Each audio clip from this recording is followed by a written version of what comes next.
Umrah bareng ANB, beribadah dengan ilmu. Assalamualaikum warahmatullahi wabarakatuh. Innal hamdalillah nahmaduhu wa nasta'inuhu wa nastaghfiruh wa na'udzu billahi min shururi anfusina wa sayyiati a'malina.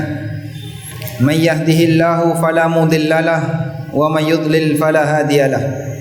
Wa ashhadu an la ilaha illallah wahdahu la syarikalah. Wa ashhadu anna Muhammadan abduhu wa rasuluh. Ya ayyuhalladzina amanu taqullaha haqqa tuqatih wa la tamutunna illa wa antum muslimun. Ya ayyuhan nasu taqu rabbakumul ladzi khalaqakum min nafsin wahidah wa khalaqa minha zawjaha wa batha minhuma rijalan katsiran wa nisaa'a wattaqullaha alladzi tasaaluna bihi wal arham innallaha kana 'alaikum raqiba. Ya ayyuhalladzina amanu taqullaha wa qulu qawlan sadida yuslih lakum a'malakum wa yaghfir lakum dhunubakum wa may yuti'illaha wa rasulahu faqad faza fawzan 'azima. Amma ba'du, fa inna asdaqal hadithi kitabullah wa khairal huda huda nabiyyina Muhammadin sallallahu alaihi wasallam wa syarral umuri muhdatsatuha fa inna kulla muhdatsatin fid dini bid'ah wa kulla bid'atin dhalalah wa kulla dhalalatin finnar. Wa usalli wa usallim ala nabiyyina Muhammadin wa ala alihi wa sahbihi ajma'in. Hadirin jamaah Jumat dimuliakan Allah Subhanahu wa taala. Sebagian orang mengatakan bahwa salah satu di antara penyebab perbuatan kesyirikan yang terjadi di tanah Arab sebelum diutusnya Rasulullah sallallahu alaihi wasallam adalah kecintaan mereka terhadap tanah Arab, terhadap tanah haram, terutama masyarakat yang tinggal di kota Mekah dan sekitarnya. Sebelum Nabi sallallahu alaihi wasallam diutus oleh Allah, Ka'bah dipenuhi dengan berhala, sampai dikatakan bahwa ada 360 berhala.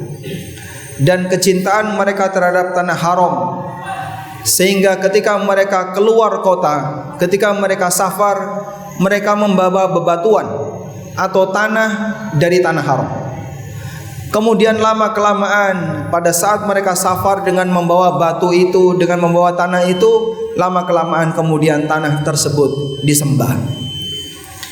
Ini menandakan bahwasanya terkadang kecintaan seorang hamba terhadap lingkungan dan sesuatu yang Allah ciptakan di muka bumi ini menyebabkan dia menyembah makhluk yang ada di muka bumi ini. Dulu ada orang yang menyembah matahari, dan sampai sekarang masih ada orang yang menyembah matahari dengan keyakinan sebab matahari itulah sumber kehidupan mereka menurut orang yang menyembahnya. Ada yang menyembah bulan sehingga mereka meyakini di bulan itu ada dewi yang menunggunya. Ada yang menyembah bebatuan, ada yang menyembah pepohonan, sesuatu yang menurut mereka dianggap bermanfaat di lingkungan hidupnya, maka itu disembah. Ketika mereka tidak dibimbing oleh wahyu, maka perbuatan syirik itu merajalela di mana-mana dengan menyembah aneka makhluk di muka bumi ini yang dianggap berjasa bagi lingkungannya. Maka Allah Subhanahu wa taala memberikan bimbingan kepada manusia bahwa adanya makhluk yang bermanfaat bagi manusia, baik bentuknya matahari, bentuknya bulan, bintang, gunung, sungai, pepohonan, bebatuan yang ada pada lingkungan kalian, yang menciptakan adalah Allah. Seharusnya kita menyembah penciptanya, bukan menyembah makhluk-makhluk semacam ini. Karena itu Allah Subhanahu wa taala luruskan di surat Fussilat ayat yang ke-37.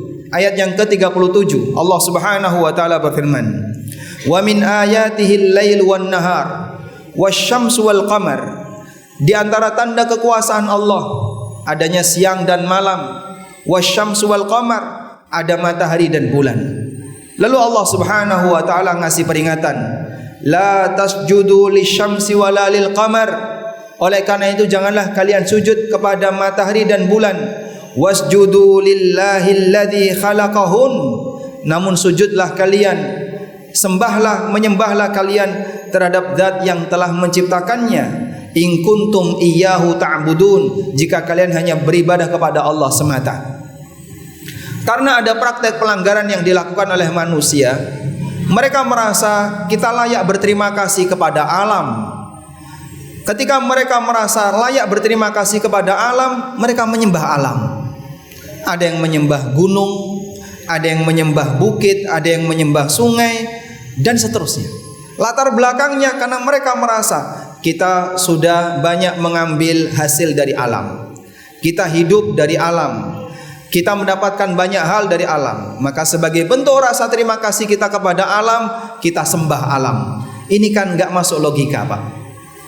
Cuman itulah salah satu di antara sejarah kesyirikan yang terjadi di zaman Nabi SAW.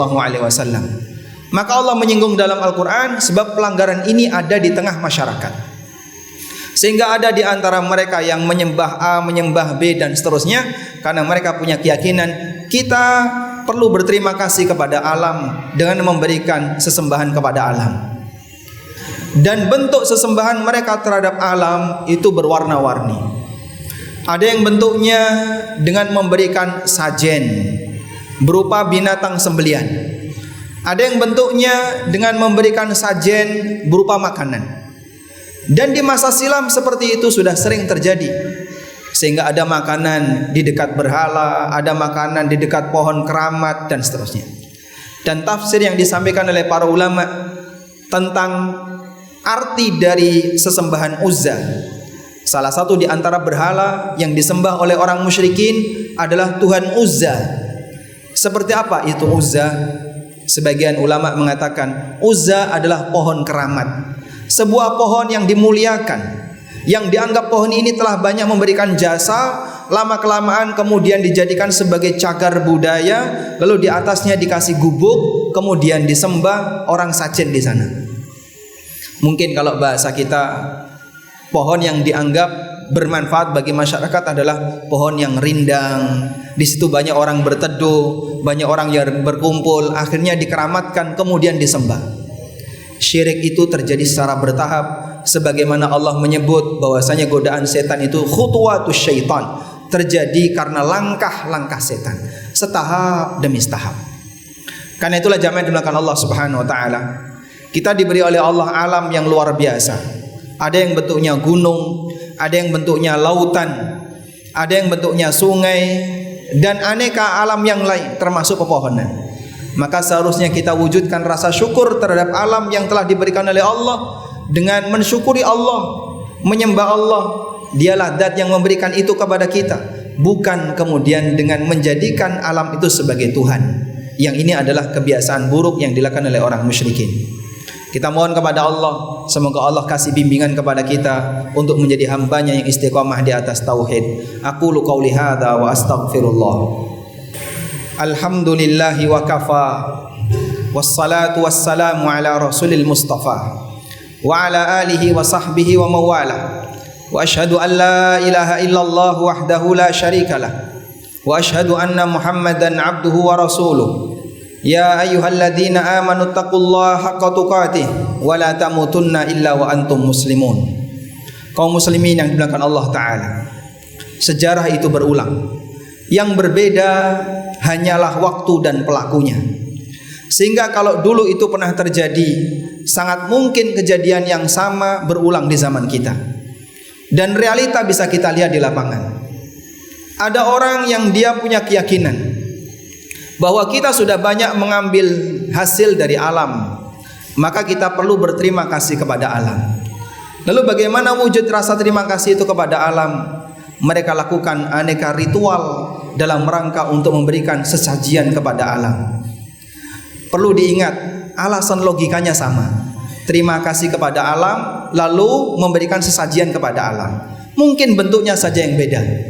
Barangkali di tanah Arab tidak ada kerbau, tapi di tempat kita mereka menyembelih kerbau. Sehingga dilakukanlah aneka dekahan, sedekah bumi, sedekah kampung, bukan diberikan kepada fakir miskin, karena sasaran ketika itu diberikan bukan orang, tapi makhluk yang dianggap sebagai penunggu daerah itu.